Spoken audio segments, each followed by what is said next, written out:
Hello जी, कैसे हो? तो जियो फाइनेंशियल सर्विसेज को आज ध्यान से एनालाइज करेंगे, हमेशा की तरह जैसे हम एनालाइज करते रहते हैं।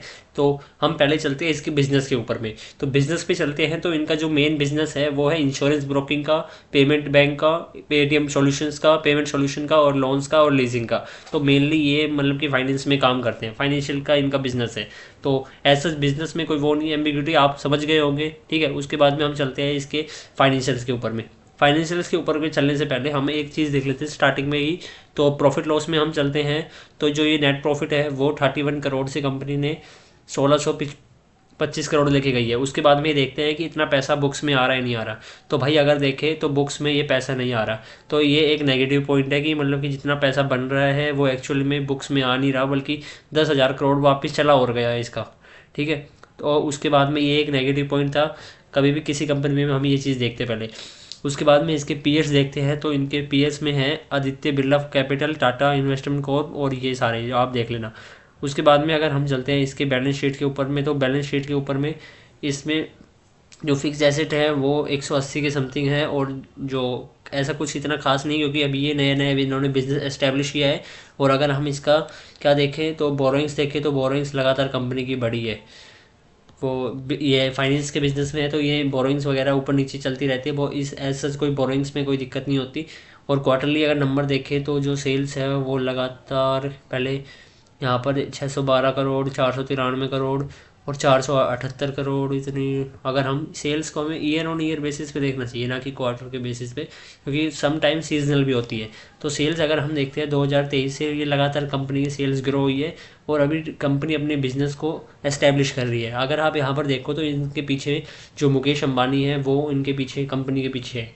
मुकेश अंबानी कभी भी कोई भी कंपनी को, आपने कभी उनका ट्रैक रिकॉर्ड देखा हो, तो वो धीरे धीरे एक्सपेंड करते हैं और एकदम बड़ा बिजनेस बना देते हैं धीरे धीरे करके, ठीक है। तो अच्छे खासा ग्रुप का बिजनेस है ये जियो फाइनेंशियल। उसके बाद में अगर हम इसके जो इन्वेस्टर्स में देखें, तो इन्वेस्टर्स में अगर प्रमोटर्स के अंदर चलते हैं, तो ये प्रमोटर्स के अंदर में यहाँ पर Reliance industries holding, on an average ये लगा लो कि यहाँ पर मुकेश अंबानी का पैसा लगा हुआ है, डायरेक्ट इनडायरेक्ट लगा हुआ है। उसके बाद में अगर हम यहाँ पर मेनली हमें देखना होता है पब्लिक के पास में 25% है, मतलब कि 75% है होल्डिंग, वो है स्ट्रॉन्ग प्लेयर्स के पास में। तो स्ट्रॉन्ग प्लेयर्स के पास में होल्डिंग सही है। और अगर हम यहाँ पर अगर इसके अब यहाँ पर नंबर्स देखें, रेशियोज़ देखें, तो ये 2 लाख करोड़ की कंपनी है समथिंग। और 125 का पी चल रहा है। 125 का पी ज़्यादा नहीं है, ख़राब भी नहीं है। पता नहीं क्यों, क्योंकि यहाँ पर जो पी है वो क्या होता है कि ऐसे लगाता है कि 125 सालों में जो ये नेट प्रॉफिट यहाँ पर नेट प्रॉफिट आएगा उससे 1 लाख 2 लाख करोड़ की जो मार्केट कैप है वो निकलेगी। बट ये नहीं है, क्योंकि कंपनी हमेशा 125 साल लगातार सेम प्रॉफिट थोड़ी ना नेट प्रॉफिट पोस्ट करेगी, वो एक्सपैंड करती है बहुत तेज़ी से।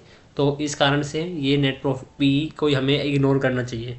और जो आर है वो भी कम, बिल्कुल नीचे है। बट ये कंपनी क्या है कि इनका जो बिज़नेस है वो धीरे धीरे बढ़ेगा, क्योंकि यहाँ पर बड़ा ग्रुप इसके पीछे है, ठीक है। इसलिए अगर अदरवाइज़ अगर और कोई कंपनी होती तो हम सीधा नो करते कि हमें वहाँ पर ट्रेड नहीं करना, बट इसके पीछे मुकेश अंबानी का हाथ है, ठीक है। उसके बाद में अगर हम चलते हैं, तो ये है अपनी जो इंडिया की मार्केट कैपिटलाइजेशन के हिसाब से वो है 40वीं सबसे बड़ी कंपनी है।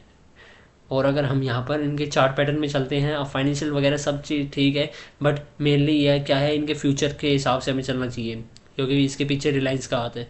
अब हम चार्ट पैटर्न पे चले, तो चार्ट पैटर्न पे हम चलते हैं, तो ये लिस्टिंग हुई थी इसकी कुछ यहाँ पर। पहले लिस्टिंग से पहले बार इसको ये देखते हैं इनकॉर्पोरेट कब हुई थी, मतलब कि ये प्राइवेट लिमिटेड कब बनी थी। Jio financial services incorporation date. तो इनकॉर्पोरेशन डेट देखें तो यहाँ पर ये 1999 के समथिंग इनकॉर्पोरेट हुई थी। Reliance strategic investment private limited विदेश नेम जियो फाइनेंशियल सर्विस लिमिटेड 2023। तो ये मतलब कि यहाँ पर रिलायंस का बिजनेस था, बट इन्होंने अभी जियो फाइनेंशियल सर्विस के हिसाब से नाम चेंज कर दिया। चलो कोई नहीं, अब देखते हैं हम इसके चार्ट पैटर्न। तो चार्ट पैटर्न देखें तो ये यहाँ से पहले तो कितना भागा था, यहाँ पर लिस्ट होने के बाद में पहले तो नीचे गिरा। ये मैं डेली चार्ट पैटर्न पे देख रहा हूँ, ठीक है ना। 23% लिस्टिंग होने के बाद ये गिरा। उसके बाद में क्या किया इसने, यहाँ से सीधा का सीधा जो है, 1 मिनट रुक जाओ, मैं एक बार इसको एक और तरीके से देखता हूँ। तो यहाँ से देखो लाइफ टाइम हाई से दोबारा अपने लाइफ टाइम हाई को ब्रेक कब किया इसने, 150 दिनों में। मतलब कि यहाँ पर अगर हम देखें तो 151 डिवाइड बाई 365, तो कुछ 1-1.5 महीने के समथिंग 30-60 कुछ ऐसा, हाँ भाई 2-3-4 महीनों के समथिंग यहाँ पर इसने अपना जो लाइफ टाइम हाई था उसको ब्रेक किया, मतलब कि 150-1 दिन के समथिंग ये नीचे रही कंपनी, और ये 23% टूटी थी। उसके बाद में इसने अपने जो लाइफ टाइम हाई से है वहाँ से कितनी ग्रोथ दिखाई एकदम सडनली, तो सडनली इसने 50% का जंप दिखाया मार्केट में। उसके बाद में 50% जंप दिखाने के बाद में ये कितना होल्ड रह गई नीचे, मतलब कि अपनी लाइफ टाइम हाई को कब ब्रेक किया इसने, फ़िलहाल तक ब्रेक नहीं किया है। और ऑन एवरेज इसमें कितने दिन लग गए हैं इसको, 498 दिन के समथिंग हो गया है इसको, और इन्होंने अभी तक लाइफ टाइम हाई को अपने को ब्रेक नहीं किया है। ठीक है, तो 498, और यहाँ से ये अगर हम कंपनी को देखें तो नीचे कितनी गिर चुकी है वहाँ से लाइफ टाइम हाई से, एक बार अपना कितने लो कितने का मारा है, तो लो देखे तो हम ये पूरी 50% के समथिंग नीचे आई थी कंपनी, और अब ये देखें तो यहाँ से अब रिकवरी शुरू हुई है। यहाँ से अगर बॉटम से देखें तो ऑन एन एवरेज 60% 70% के समथिंग इसने रिकवरी कर दी है। और अगर हम पास्ट ट्रैक रिकॉर्ड देखें तो इसके हिसाब से ये ठीक है। अगर हम यहाँ पर अब ये देखें, इसका जो चार्ट पैटर्न है, एक ब्यूटीफुल सा चार्ट पैटर्न बन रहा है। मेरे को पहले भी मैंने वीडियो शेयर करी थी आपके साथ में, जो मैं आपके साथ में शेयर करता हूँ कि आपको कौन सा शेयर बाय सेल करना चाहिए मेरी अंडरस्टैंडिंग के हिसाब से, तो वो उसमें भी था ये, बट मैं दोबारा बता देता हूँ आपको। तो इसमें प्यारा सा एक चार्ट पैटर्न बन रहा है, ये चार्ट पैटर्न है, ये रहा। इसको हम यहाँ पर मार्क करते हैं। अब ये इसका लॉजिक क्या है, देखो यहाँ पर भी सेम ऑपरेटर था, यहाँ पर भी सेम ऑपरेटर था, और यहाँ पर देखो इसने इस ऑपरेटर ने, अगर हम देखें तो ये सेम ऑपरेटर था, यहाँ पर ले जाने के बाद में नीचे आया और फिर ये ऊपर लेके जाना शुरू किया। तो इस चार्ट पैटर्न के हिसाब से अगर हम इसका टारगेट देखते हैं, तो टारगेट अगर हम देखें तो 1 मिनट नीचे करते हैं, अब इसको ऊपर प्लेस करते हैं। 1 मिनट, 1 मिनट थोड़ा सब्र रखना, कभी ये सोचो कि लंबी वीडियो हो रही है, हमेशा ध्यान फोकस पे देखने पे करा करो। 35% की समथिंग यहाँ पर इसका टारगेट है। तो इसका जो अगर हम देखें टारगेट है वो 417.25 का ये टारगेट है।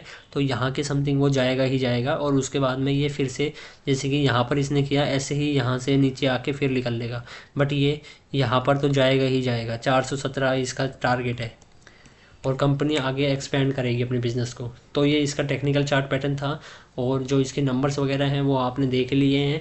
तो एक बात बता देता हूँ मैं एक बात फटाफट, कि चैनल को सब्सक्राइब कर लेना जो कि स्टॉक मार्केट में काम करते हैं, मतलब कि जो ट्रेडिंग करते हैं, इन्वेस्टिंग करते हैं, स्टॉक मार्केट के रिलेटेड कैसे भी जो इन्वॉल्व है वही लोग इस चैनल को सब्सक्राइब कर लेना। बिकॉज 32 या 31 लोगों ने सब्सक्राइब कर लिया है, 2 लोगों को नहीं पता क्या नाराज़गी हो गई, वो छोड़ के चले गए, बट कोई नहीं।